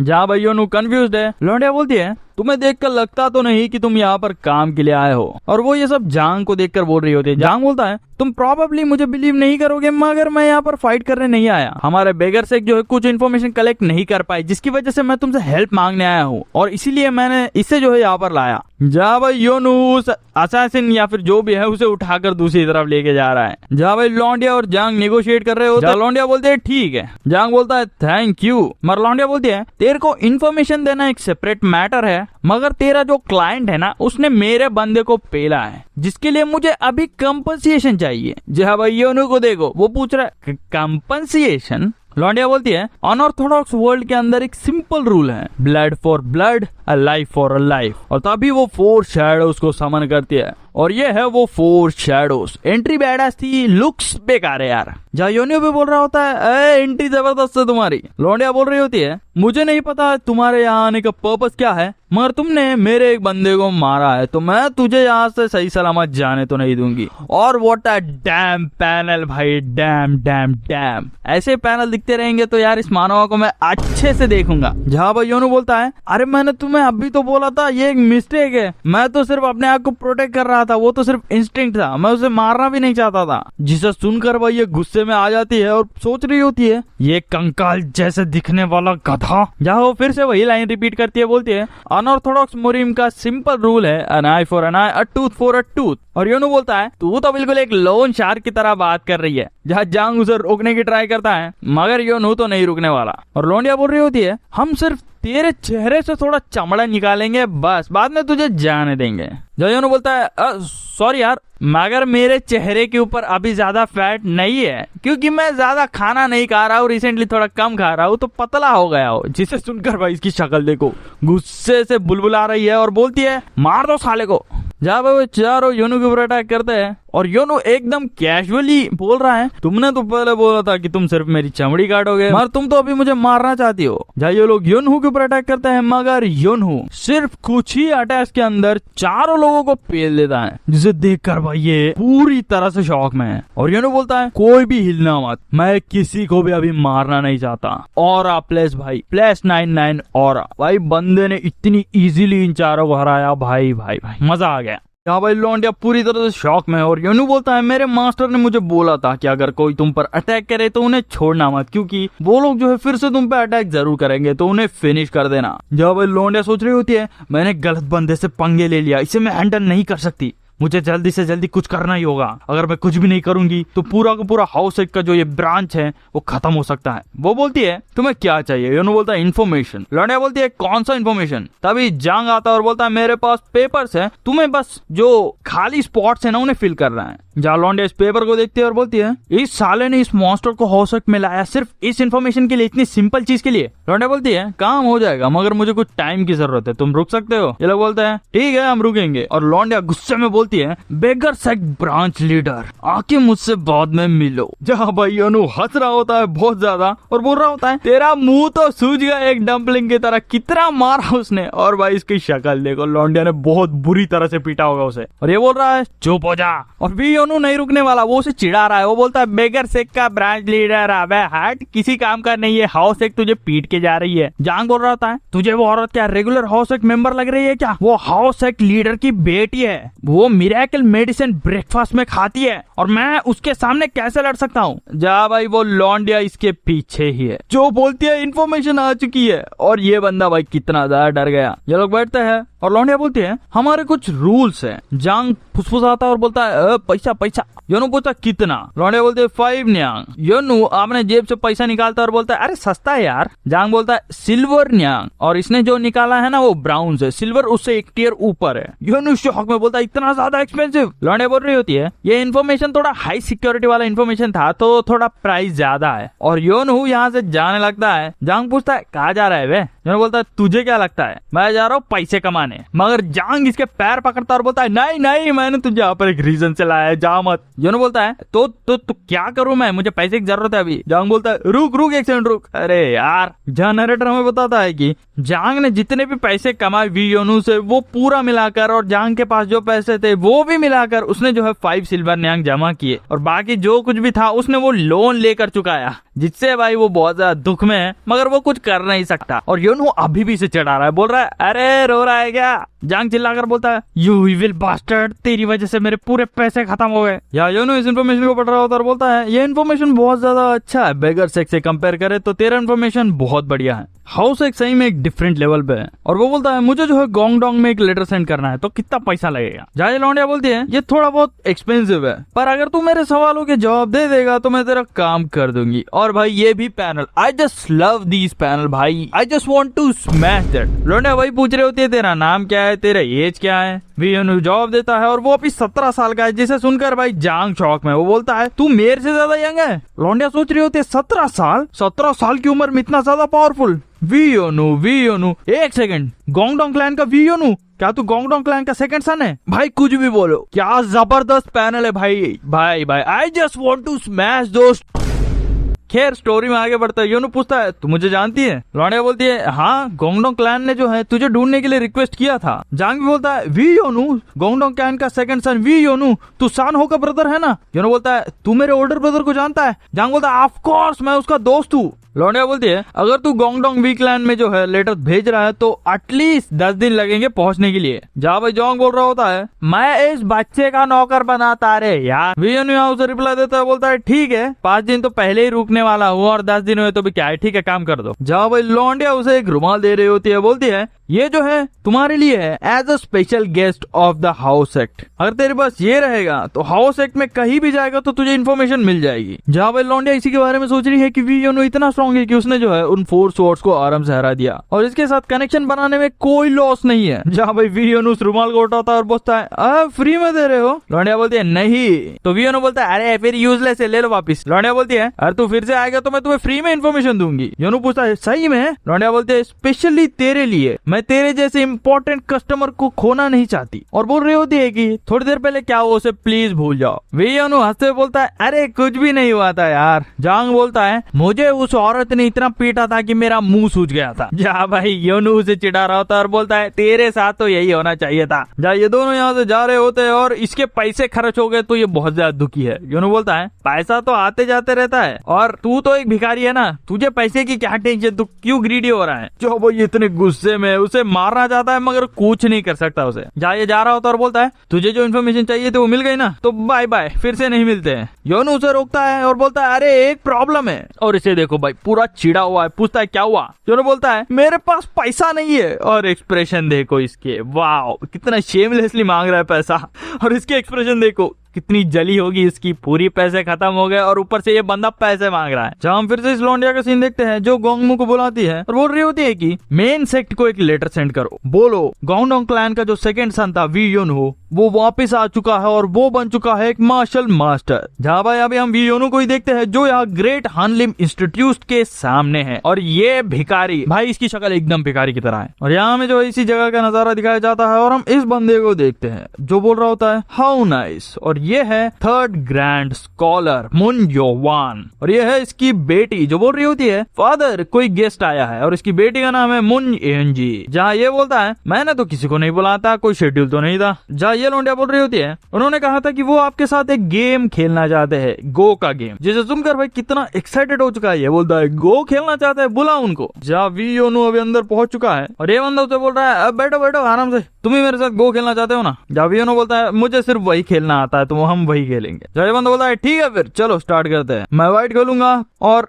तुम पहले चालू करो। और वी योनू गेम खेलना स्टार्ट कर देता है और ये बंदा सोच रहा होता है, इसे देख के लग नहीं रहा है कि इसके साथ ज्यादा एक्सपेक्टेशन रखनी चाहिए और इसे लग रहा है कि ये एक भिखारी है जो यहाँ खाना खाने के लिए आया है, तो भाई ये इसके साथ एक गेम खेलेगा, खाना खिलाएगा और भगा देगा इसको। या वी योनू अपना गेम स्टार्ट करता है और ये थोड़ा शॉक में है और सोच रहा होता है लगता है ये कोई बिगिनर नहीं है, चलो खेलते हैं। और यहाँ इनका गेम स्टार्ट हो गया और ये क्या गेम है, कैसे खेलते हैं, मुझे कोई आइडिया नहीं है, मगर ये बहुत ज्यादा खुश हो रहा है क्योंकि उसे लग रहा है कि वो बहुत अच्छा खेल रहा है, उसके पास बहुत एक्सपीरियंस है। इनका गेम चलते ही रहता है और इसकी हालत लगातार खराब हो रही है और ये हार रहा होता है और वो सोचता है वी योनू एक वॉर डीमन है। और वी योनू बोल रहा होता है आंट यू गोना गो। आगे हम इनका गेम ही देख रहे होते हैं और ये बंदा बोल रहा होता है अमेजिंग, इसका प्ले स्टाइल बहुत ज्यादा अग्रेसिव है। और वो उसी के बारे में बात कर रहा है कि कैसे इसका प्ले स्टाइल बहुत ज्यादा अग्रेसिव है, वो कैसे जो है बिल्कुल भी बैक डाउन नहीं कर रहा है। और यहाँ वो उसी के बारे में बात करता है और ये गेम कैसे खेला जाता है मुझे कोई आइडिया नहीं है, तो मैं तुम्हें ज्यादा एक्सप्लेन नहीं कर सकता, मगर इतना समझ लो कि वी योनू इस गेम को बहुत ज्यादा अग्रेसिवली खेल रहा है, जिसकी वजह से स्कॉलर सोच रहा होता है कि ये एक वॉर डीमन है। जब उसे कहता है अच्छा गेम है, तेरा प्ले स्टाइल बहुत ज्यादा यूनिक है, योनू से थैंक यू कहता है और बोलता है ये सब मेरे मास्टर की वजह से है क्योंकि उन्होंने मुझे बहुत ज्यादा बुली किया था। तभी हमें उसके मास्टर के पास का सीन दिखाया जाता है जो बोल रहा होता है कि अगर तू इस गेम में हारेगा तो तेरा ट्रेनिंग इंटेंसिटी बढ़ा दी जाएगी, अगर तू जीतेगा तो तुझे 3 दिन का रेस्ट मिलेगा। मतलब भाई इसने पक्का जो है इस गेम को पूरी तरह से सीख लिया होगा, अगर वो नहीं सीखता तो भाई उसकी ट्रेनिंग और बढ़ती थी। खैर छोड़ो, प्रेजेंट के अंदर वो जो है इसे कह रहा होता है कि अगर आपको एतराज ना हो तो मैं यहाँ कुछ दिनों के लिए रहना चाहता हूँ क्योंकि मेरे मास्टर ने कहा था कि रूलिन में कुछ दिन रुकना। जब स्कॉलर बोलता है कि अच्छा तो तू अपने मास्टर की बात सुन रहा है, ठीक है मैं तेरी हेल्प करूंगा, मैं तेरे लिए एक रूम प्रिपेयर करूंगा और तू जितने दिन चाहता उतने दिन रह सकता है। वो अपने बेटी से कहता है कि इस बंदे के लिए एक रूम और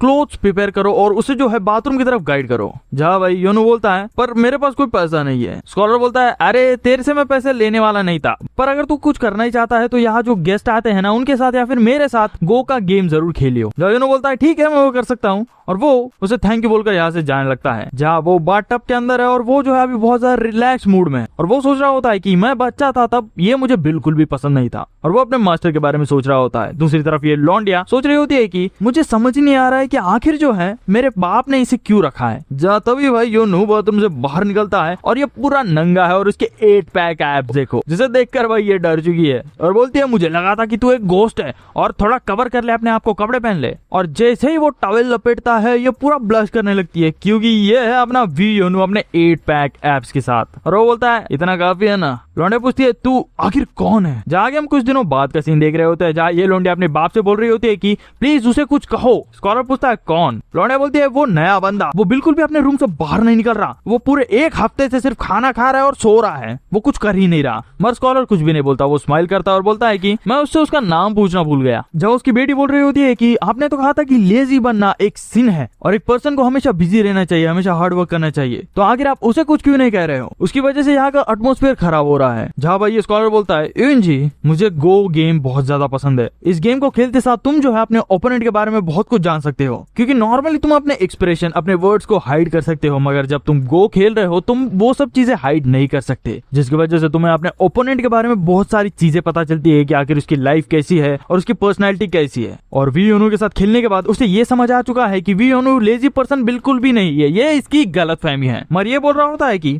मुझे लगता है कि उसका लाइफ बहुत ज्यादा हार्श थी, बहुत ज्यादा रफ लाइफ थी, जिसकी वजह से ही वो अभी बहुत ज्यादा लेजी बन चुका है। और वो ये सब बातें अपनी बेटी को समझा रहा होता है और बोलता है कि उसे रेस्ट करने दो, उसे आराम करने दो। भाई इसे बहुत बड़ी गलतफहमी, उसे लग रहा है कि वी योनू की लाइफ बहुत ज्यादा हार्ड थी जिसकी वजह से वो अभी लेजी बन चुका है, मगर उसे नहीं पता कि वो कितना ज्यादा लेजी है। खैर छोड़ो, उसकी बेटी बोलती है ठीक है, मगर कुछ दिनों बाद उसका ओपिनियन ही चेंज हो गया क्योंकि वो अभी वी योनू को देख रही होती है जहाँ भाई ये बंदा खाना खा के प्लेट फेंक दिया और सो गया, जिसे देखकर भाई ये बहुत ज्यादा गुस्से में आ गई है और सोच रही होती है कि मेरा बाप एक गलतफहमी में जी रहा है, ये बंदा बिल्कुल भी वैसा नहीं है जैसा मेरे बाप ने कहा था और इसे बाहर निकालना ही होगा। जब वो वी योनू से कहते उठ जा, वी योनू बोलता है क्यों। लौंडिया बोलते है उठ जा, सूरज उग चुका है। वी योनू उठता है और बोलता है सही में ठीक है, फिर सूरज डूब जाए ना तब बताना मुझे। जब भाई लौंडिया चिल्लाकर बोल रही होती है आखिर तेरे साथ क्या गलत है, सब लोग यहाँ पर पढ़ने के लिए आते हैं और तू खाली सो रहा है, पूरे 1 हफ्ते से तू कुछ भी नहीं कर रहा, सिर्फ सो रहा है। जब भाई वी योनू अपने कान साफ करके बोलता है उन लोगों को पढ़ना पसंद है तो वो पढ़ाई कर रहे हैं, मुझे सोना पसंद है तो मैं सो रहा हूँ, इसमें क्या गलत है। और इसकी बात सही भी है, इसे सोना पसंद है, सोने दो यार बंदे को। मगर लौंडिया तो नहीं सुनने वाली, वो बोलते चुप हो जा, तूने इतने दिनों से नहाया भी नहीं, तू सिर्फ सो रहा है और तुझे क्या लगता है तेरे कपड़े और बेडशीट कौन धोते हैं, तुझे थोड़ा बहुत तो भी काम करना होगा ताकि तू यहाँ पर खाना खा सके। और तुझे पता नहीं होगा मगर हम अमीर नहीं है, हम यहाँ पर जो लोग पढ़ने आते हैं उनको खाना खिला सकते हैं मगर तेरे जैसे लेजी पर्सन को नहीं खिला सकते। डायरेक्टली मुंह पे बोल रही है कि काम कर वरना निकल यहाँ से, खाना भी नहीं देंगे तुझे काम नहीं करेगा तो। जब वी योनू बोलता है मगर तेरे बाप ने तो कहा था। लौंडिया बोलती है यहाँ इंचार्ज मैं हूँ पैसों के मामले में। और वी योनू बोलता है ठीक है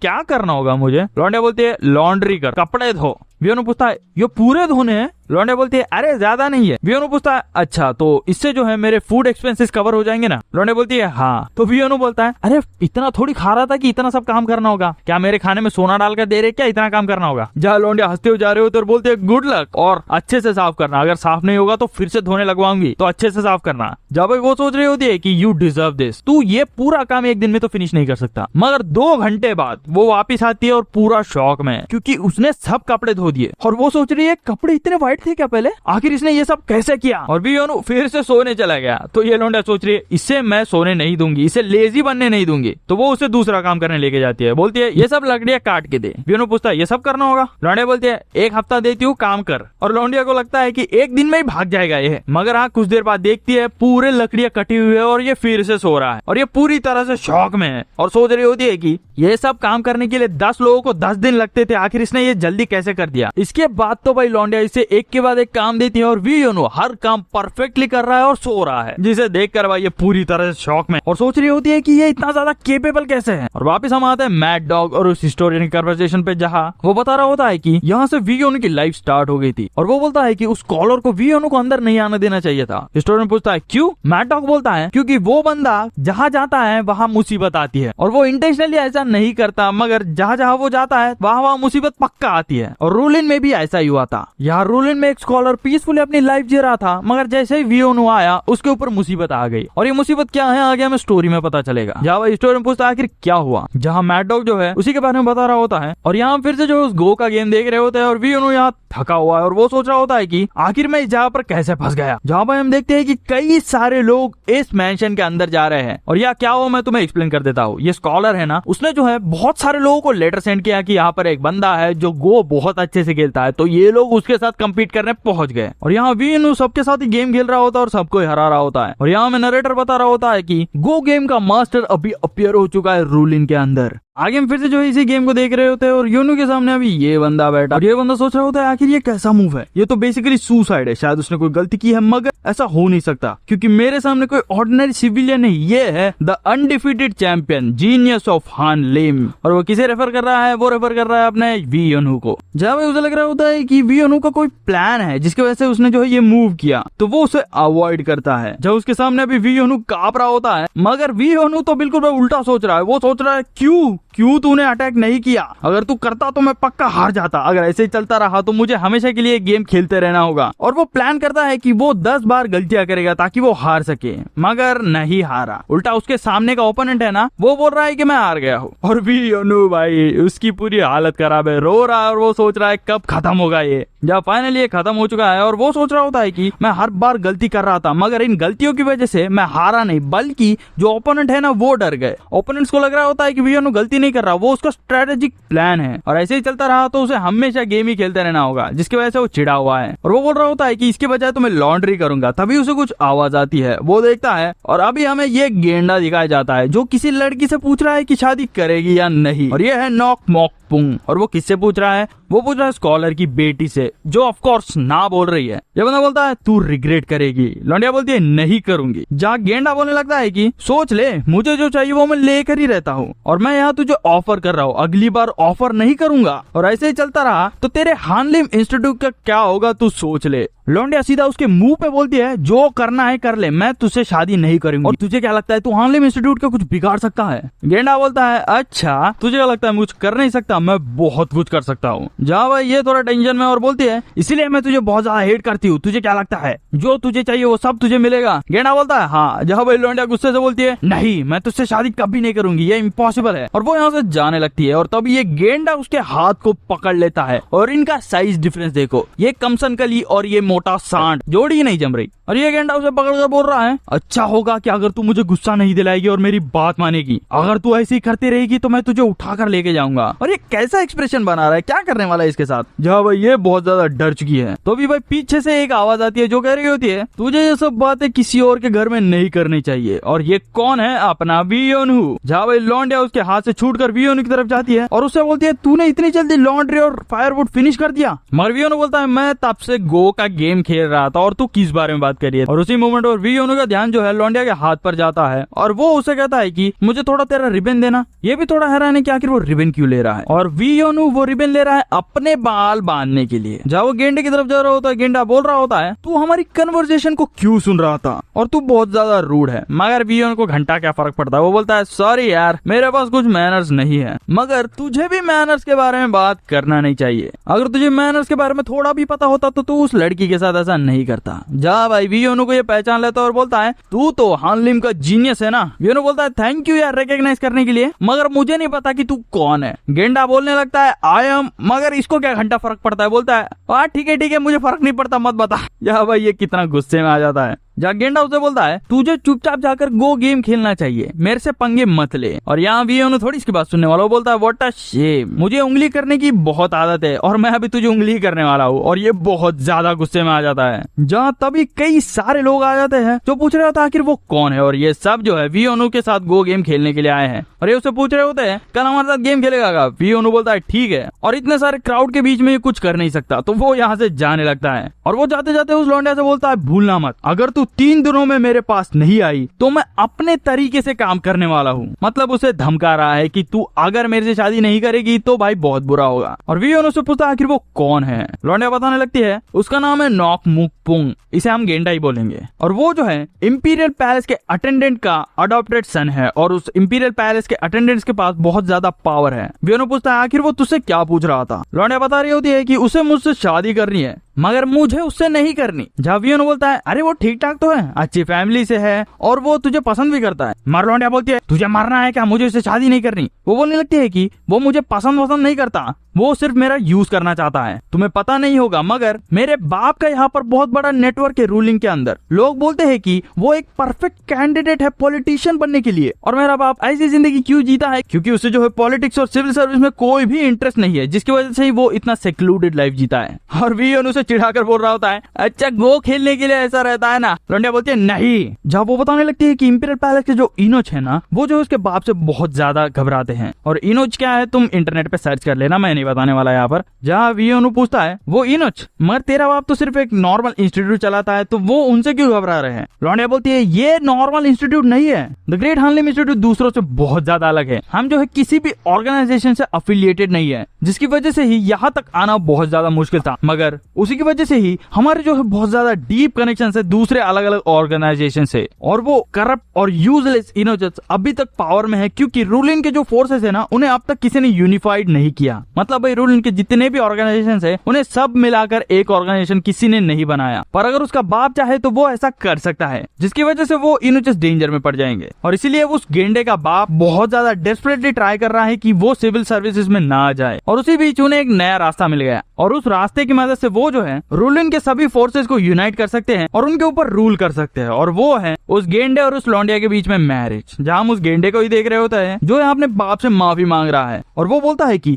एक बंदा जिसे जो है जीनियस ऑफ हानलिम कहता है वो मेरे सामने अपीयर हुआ था, जिसकी वजह से हमारा प्लान खराब हुआ, और इसी की वजह से जो है मेरा प्लान बहुत ज्यादा हार्ड हो गया अभी। जहाँ पर उसका बाप बोलता है वो यूजलेस गुड फॉर नथिंग जो दिन भर सिर्फ वो खेलता है, उसने तुझे रोका, और ये है हेड ऑफ इनोचिस नॉक जी। जागेंडा बोलता है वो प्रॉब्लम नहीं है, मगर जो लोग उसके साथ गो खेलने आ रहे हैं ना, वो अलग अलग नेशन से आ रहे हैं, जिसकी वजह से ही मैं कुछ कर नहीं पा रहा हूँ। और अगर मैं कुछ करने का ट्राई करूंगा तो वो बहुत ज्यादा बुरी तरह से फेल हो जाएगा क्योंकि वहाँ पर बहुत ज्यादा लोग हैं। उसका बाप बोलता है ठीक है मैं समझ गया, और वो गेंडा उससे अपोलोजाइज करता है। मगर उसका बाप बोलता है तुझे क्या लगता है ये मिशन सिर्फ मेरे लिए है? जब ये बहुत ज्यादा डर जाता है, उसका बाप बोलने लगता है कि इंपीरियल पैलेस को टेक ओवर करने का मिशन हमें जो है वन एंड ओनली ने दिया है, और इस मिशन को फेल करने का कोई ऑप्शन ही नहीं है। और मौत से ज्यादा मुझे इस बात का डर है कि मैं उसे डिसअपॉइंट करूंगा। तू मेरी बात समझ रहा है ना? गेंडा बोलता है हाँ मैं समझ गया। और उसका बाप बोलने लगता है समटाइम्स वायलेंस इज नेसेसरी। गेंडा बोलता है आपका मतलब? उसका बाप बोलता है उस क्राउड को अपने एडवांटेज पे यूज करो और उन सबको मार दो, और उस जीनियस को भी मार दो। जहाँ हम विनो को देखते हैं जो फिर से गो गेम खेल रहा है और वो सो रहा है।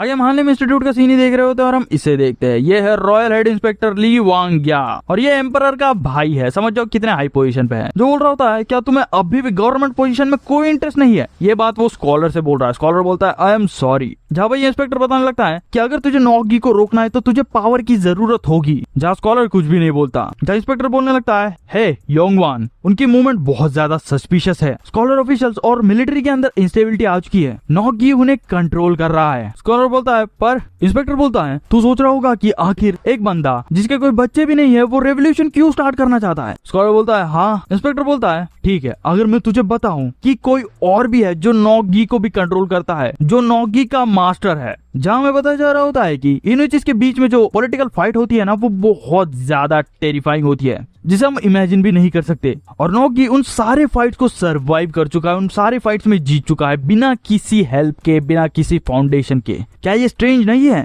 जो कोई भी उसके सामने था, जो कोई उसके खिलाफ था, वो सब लोग जो है एक्सीडेंट में मारे गए या फिर उन्हें कुछ डिजीज हो गया। ऐसा लग रहा है कि किसी ने जो है ये सब उसके लिए किया है। जहाँ स्कॉलर बोलता है ये सब एक कोइंसिडेंस भी हो सकता है। इंस्पेक्टर बोलता है मैं भी पहले ऐसा सोचता था, था, मगर अभी मैं जब उसको देखता हूँ तो मुझे लगता है कि शायद उसके पीछे कोई है, इसलिए मुझे तेरी हेल्प की जरूरत है। हमें यूनाइट होना होगा उससे फाइट करने के लिए। जहाँ स्कॉलर बोलता है मुझे थोड़ा टाइम दो सोचने के लिए। जहाँ भाई इंस्पेक्टर अभी उससे पूछने लगता है कि आखिर वो नया जीनियस कौन है और कैसा पर्सन है, जिसे सुनकर ही भाई ये खुश हो जाता है और बोलता है वो एक अमेजिंग पर्सन है और वो अपने पोटेंशियल को हाइड कर रहा है। जहाँ भाई ये भी थोड़ा बहुत क्यूरियस होता है और पूछता है मैं उससे कब मिल सकता हूँ। स्कॉलर बताता है कि इंजी उसे लेने गई है, आ ही रहे होंगे वो। जहाँ तभी इंजी वहाँ पर पहुंच जाते हैं और वी योनू की ये हालत, गीले कपड़ों में सीधा यहाँ पर आ गया। जहाँ स्कॉलर पहले तो उसे माफी मांगता है कि मैंने इतनी सुबह तुझे बुला लिया और पूछता है तू अच्छे से सो पाया ना। योनू बोलता है हाँ मुझे नींद अच्छे से आई, पर और अच्छा होता अगर कोई मेरे मुंह के ऊपर ठंडा पानी नहीं फेंकता। वो इंजू की बात कर रही होगी, ये उठ नहीं रहा होगा और उसने जो है पानी फेंक कर इसे उठाया है। जहाँ पे स्कॉलर बोलता है कि मैं तुझे किसी से इंट्रोड्यूस करवाना चाहता हूँ, मगर ये बोलता है मुझे एक ओल्ड पैसर भाई समझ ले। मतलब भाई वो अपना इंट्रोडक्शन नहीं देता है, बताता नहीं कि वो कौन है। वेन्यू उससे पूछता है कि तेरे इस विजिट के पीछे कोई ना कोई रीजन जरूर होगा, तो क्या चाहिए आपको। इंस्पेक्टर बोलता है कुछ नहीं, मुझे बस तेरे साथ गो का गेम खेलना है। यानू बोलता है मैं नहीं खेल सकता। इंस्पेक्टर बोलता है क्यों, तू तो सब लोगों के साथ खेल रहा है, तू मेरे साथ क्यों नहीं खेल सकता। यानू बताने लगता है कि मैं ये नहीं बोल रहा कि मैं तुम्हारे साथ खेल नहीं सकता, मैं ये बोल रहा हूँ कि बहुत से ऐसे लोग हैं जो तुमसे पहले यहाँ पर आए हैं, तो तुम्हें अपने बारी का वेट करना होगा। जब इंस्पेक्टर हंसते हुए बोलता है ठीक है मैं उनसे बात करूंगा ताकि वो अंडरस्टैंड करे। मरवियोनू बोलता है ये तो सही नहीं है ना, तुम अपने पावर का गलत इस्तेमाल कर रहे हो। और ये दोनों शॉक में है। जब वियोन बोलने लगता है कि तुम्हें देखकर लग रहा है कि तुम बहुत ज्यादा हाई सोशल स्टेटस से बिलोंग करते हो और तुम दूसरे लोगों से कहोगे कि यहाँ से चले जाओ तो वो लोग चले जाएंगे क्योंकि उनके पास कोई दूसरा चॉइस नहीं होगा, मगर मैं जो है प्रॉमिसेस और रूल्स को फॉलो करता हूँ। जहाँ पे इसकी बातें सुनकर ये इम्प्रेस हो रहा है और बोल रहा होता है कि ये बहुत ज्यादा डिफिकल्ट होने वाला है। उसे पूछता है क्या तुम कुछ नहीं कर सकते। योनो बोलता है तुम्हें बस अपनी बारी का वेट करना होगा। जहाँ भाई ये लौंडिया उसके बाप से बात करने की ट्राई करती है और बोलती है कि मैं इस चीज को रिजॉल्व कर सकती हूँ। स्कॉलर बोलता है तुम, और बैकग्राउंड में इंस्पेक्टर जो वीनो को मनाने की ट्राई कर रहा है मगर वीनो नहीं बोल रहा होता है। जहाँ भाई ये लौंडिया वीनो की तरफ बढ़ रहे होते हैं और सोच रहे होते हैं रूल्स प्रॉमिसेस, तुझे उन चीजों से कुछ भी फर्क नहीं पड़ता। जाओ उसके पास जाते और बोलती है अगर तुम इसके साथ गेम खेलोगे तो मैं दूसरे सारे गेम्स को कैंसिल कर दूंगी, तुम फ्री होगे। जिससे सुनकर इसका एक्सप्रेशन देखो भाई। जहाँ वीनो पहले तो उसे मना कर रहा होता है, बोलता है ये बहुत ज्यादा टेम्पटिंग है मगर मेरे मोरल्स पर, अगर तुम कल के भी गेम्स को कैंसिल कर दोगे तो लौंडिया बोलती है नहीं, और तुझे आज रेस्ट करना है तो और भी ज्यादा बार्गेनिंग मत कर, यहाँ नेगोशिएशन करने के लिए कोई भी रूम नहीं बचा, जल्दी चूज कर। जहाँ वीनो ने एक सेकंड भी नहीं लगाया, बोला चलो खेलते हैं। और इन दोनों के एक्सप्रेशन देखो। और ये सोच रहा होता है कि ये बहुत ज्यादा वर्स्ट है, ये अपने बात पे भी नहीं टिका और वो सोच रहा होता है कि मुझे यहाँ से चले जाना चाहिए मगर अभी बैठा है तो खेल ही लेते हैं, देखते हैं आखिर तू कैसे खेलता है। और वो गो का गेम स्टार्ट कर देते हैं। सुबह स्टार्ट किया इन लोगों ने, सुबह और रात का टाइम हो गया, अभी तक गो का गेम खत्म ही नहीं हुआ। और स्कॉलर बोल रहा होता है कि तुम इसके साथ गो का गेम बहुत ज्यादा एंजॉय कर रहे हो ना।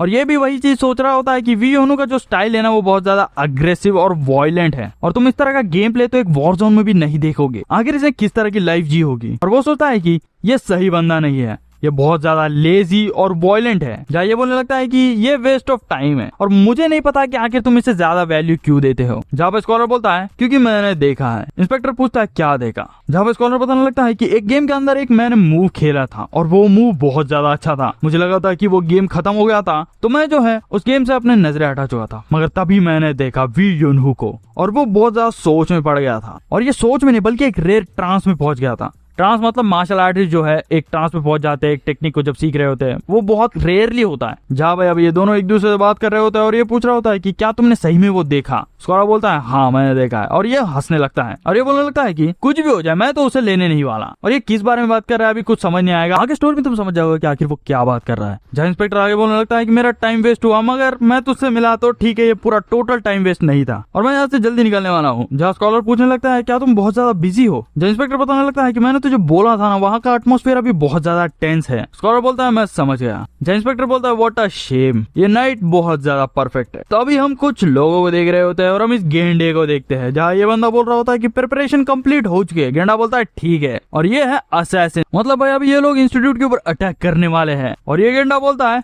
जल्दी फिनिश करो चलो, और ये लोग अटैक स्टार्ट कर देते हैं। जहाँ इस बंदे को देखो, वो तो अपना काम कर रहा था, साफ सफाई कर रहा था, पीछे देखता है 4 असासिन उसके ऊपर चढ़ गए और उसे एक ही झटके में फिनिश कर दिया। और गेंडा एकदम स्टाइल से एंट्री मारता है और इसके असैसिन अंदर लोगों को मार रहे होते हैं। जहाँ इन लोगों ने कई सारे लोगों को कैप्चर कर लिया और गेंडा बोल रहा होता है, मैं जब अच्छे से बात कर रहा था तभी तुम्हें जो है मेरी बात को सुन लेना चाहिए था। और वो चिल्लाकर बोलता है, किसी को भी मत छोड़ना, सबको पकड़ लेना। आज द ग्रेट हानलिम इंस्टीट्यूट एक प्रिजन बनने वाला है जिसके अंदर से कोई भी भाग नहीं सकता। दूसरी तरफ ये आदमी ये अभी भी सो रहा है, इससे कुछ फर्क ही नहीं पड़ता कि बाहर क्या हो रहा है। और यही पर अपना एपिसोड खत्म हो जाता है। इसके मैं अगले एपिसोड जल्दी ही लाऊंगा, उसे मिस नहीं करना चाहते हो चैनल को सब्सक्राइब जरूर करना और वीडियो को लाइक करना और भाई ज्यादा से ज्यादा शेयर करो ताकि मैं जो है ऐसे ही न्यू मानवा लाते रहूं। तो मिलते हैं अगली वीडियो में।